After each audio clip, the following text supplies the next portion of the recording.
Ya kwanza, unaweza kununua kuku mahali ama kwa boma la mtu, na pengine hizo kuku ni mgonjwa. Katika hiyo hali huwa tunapata hasara. Changamoto nyingine ni hali ya wizi. Mtu anaweza kukuletea kuku akuusie na kumbe hiyo kuku ilikuwa ya wizi. Hiyo ni baadhi ya changamoto ambazo sisi wauza kuku katika eneo bunge la Navakholo ama soko za Navakholo huwa tunasipata. Katika hali ya kusuluhisha hali ya magonjwa, tunaomba tu ya kwamba kama ingeliwezekana serikali ya Kenya kuhusu idara ya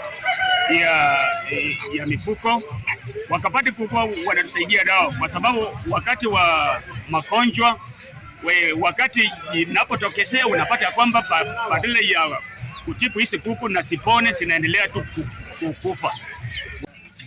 Hii ingine kama mwili ndoko hii shilingi 750.